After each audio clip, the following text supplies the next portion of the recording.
I don't know if the audience has watched the Beckham documentary. I mean, using that term loosely, documentary, but it's about David Beckham.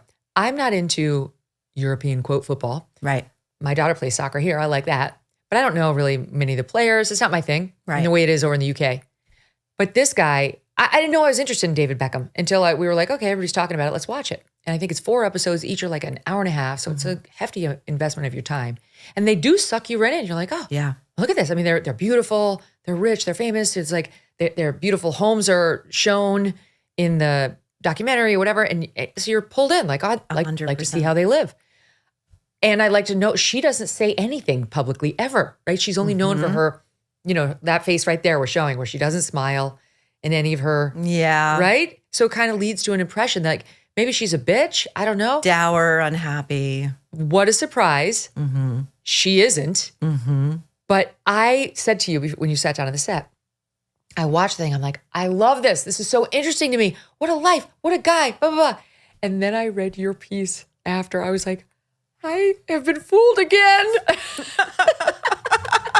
Because I agreed with virtually all of your points in there about what was really going on. And the obvious, now that you pointed out, I got sucked in, Maureen, but the obvious massaging of the message and the skipping past scandals I didn't even know about because they chose not to feature them. Exactly. Scandals that, by the way, have been largely scrubbed from the internet. You can maybe find the one affair that was sort of the real corker that the That's UK all press. I thought there was. They made a vague reference to it. That somebody had accused him. That's all I thought there was.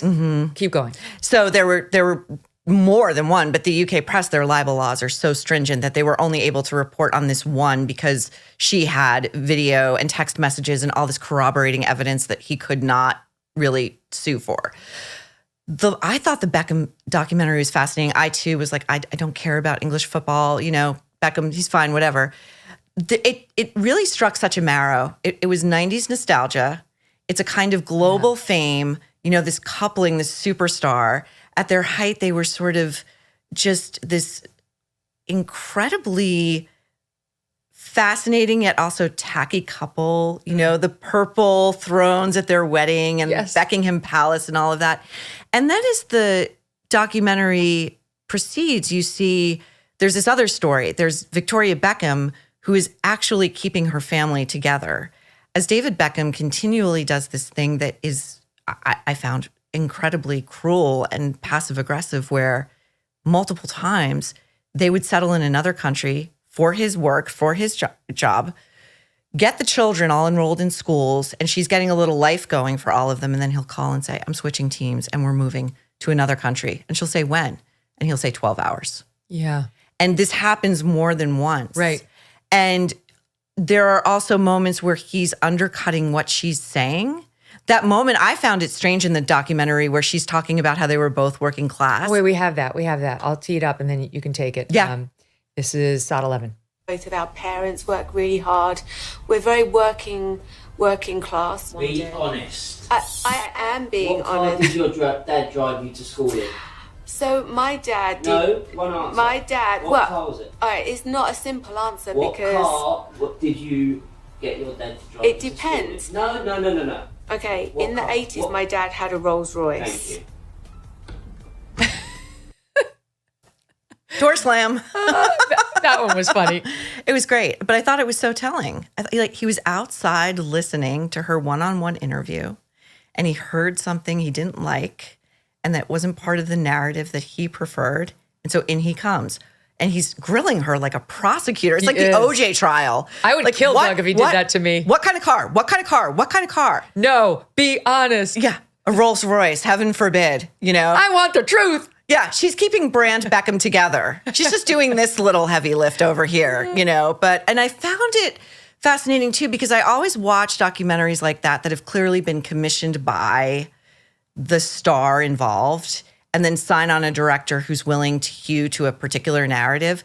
Same with Harry and Meghan, where they still manage to leave in these telling details that clue the audience into what the editors and the filmmakers really think of these subjects. With the Harry and Meghan one, for me, it was the moment where she did that deep mocking curtsy. Yes. And he's looking on silent, but with this very pained, humiliated expression. And she lifts herself up with this very self-satisfied smirk. And that was it. That to me was the damning, defining moment of that 6 hour. So true. You know? And I feel the same thing was true with the Beckham documentary, even getting an insight into just his rampant OCD. Oh, it was crazy. And how insane it must be to live with him. Well, you can see how this person who achieved unbelievable success on the soccer field, football field, had such success because he, like a Kobe Bryant, he just outworked everybody. Yeah. He just put way more time into it. But he now in retirement from actually playing, at least, what do you do with all that OCD, all that energy, all that lifetime of experience of doing something over and over and over and over? Well, we saw. Yeah. I mean, the scene in the kitchen where he's like scooping out the ashes in the candles. Yes. And like placing everything back. And Victoria's looking on from the dining room and he's saying to her, well, where are you going? What are you doing? And she's going, I'm going to work. And he's like, work? What work? You know, like almost mocking her. Yes. And then, well, he knew. He was like, oh, is it your fashion brand? And finally she's like, no, I'm getting a facial. And he's like, uh-huh. But it was almost like, oh, wow, okay. Like that didn't make her look good. Nor did that Rolls Royce thing make her look good. Right. And, normally, like Doug Brunt, my husband, has been sitting in this chair, and everything he said was he's just a sweet, loving man who would love to make me look good. He would never be doing daggers. Like little that, jabs. Little Little jabs that you think aren't really leaving fingerprints or that if you were to respond to, you would look like you were overreacting. Yes. And that was the needle I think Victoria was trying to thread. I read that Beckham had been having dinner with Leonardo DiCaprio and said, I want to make a documentary about my life. Do you think Netflix would be interested? So, hell yes. Right. So, but this is his legacy play, right? This is enshrining the Beckham legend. That's what it should be called. Beckham, my story. Yeah. Like first person. So it's very disclosed, as opposed to, it's not a documentary where the filmmaker really does go to wherever he or she wants to go. And the subject agrees that that's how this is going to go down. Right. And it's the documentarian's take on the subject matter he or she is taking on, not, where you've been patted on the head. I like Fisher Stevens who did it. Sure. But very clearly, everything in there is meant to not upset the Beckhams. Yeah. Yeah. So it still made for an interesting viewing experience, I thought. Well, the other tell was, and I know that you noticed this too, but it jumped out at me. When he was traded, I think this is when he was traded to Spain, and he didn't want to leave Manchester United, the team that he had been drafted to when he was 17, whatever the proper word is. Right. And but he got booted by the guy who runs that team. I think he thought Beckham was getting too big a head, so he let him go. So he needed to find another job, but the abrupt "we're moving to Spain in 12 hours" happened, and it was jarring, and this led to the alleged affair because they made a big deal of pointing out he stayed. He had to go to Spain. She stayed. She had 2 young ones in school. And he talks about, oh, well, I was lonely. But then he had to give a press conference when he got to Madrid, and she flew over for it. And I think this is what he's done with his wife, who's been nothing other than supportive. She had to give birth to the one baby without him there because he was doing a photo shoot with J-Lo and Beyonce. Yeah. So she seems like she's even though she's a superstar in her own right, she's been very supportive of the guy. So she flies over for his press conference as he joins the Madrid team. And listen to what he says in SOT 13. I've always loved football. A mí siempre me ha gustado el fútbol. Of course, I love my family. Por supuesto quiero a mi familia, but football is everything to me. pero el fútbol es todo para mí. Gracias. A la Madrid.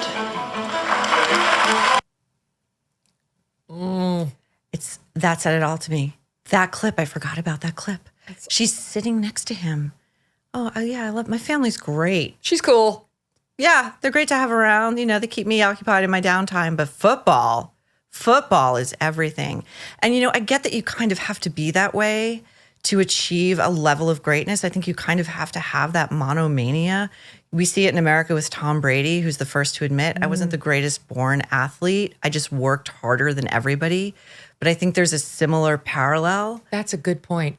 Yeah. I hadn't drawn that, but you're absolutely right. He lost his marriage because of it. Yeah. Because of football also being his true number one, or at least that's how it looks from the outside. The brand new Genucel 3 is finally here. It can make your bags and puffiness disappear, along with dark circles, fine lines, crow's feet, and firm up your eye contour area. And for the longevity of your skin, this is the first Genucel to provide instant hydrating minerals, so it feels just like a facial at the spa. The new Genucel 3 is included in the Genucel Fall Classics package at a crazy introductory discount. It includes Genucel jawline treatment for a firmer neck and jawline. You get the classic Genucel XV anti-wrinkle moisturizer and the vitamin C deep firming serum. It's like a free spa treatment every day. If you don't look 10 years younger and get compliments everywhere you go, you get your money back. So go to Genucel.com/MK60 for deep discounts on this amazing fall package, or just call 800-SKIN-211 now. And for results in 12 hours or less, Genucel's immediate effects product is included in this package free. Get ready now for your Thanksgiving get-together. Go to Genucel.com/MK60 now or call 800-SKIN-211, GENUCEL.com/MK60. Hey, thanks so much for watching. If you like what you just saw, hit the subscribe button for more clips and full episodes.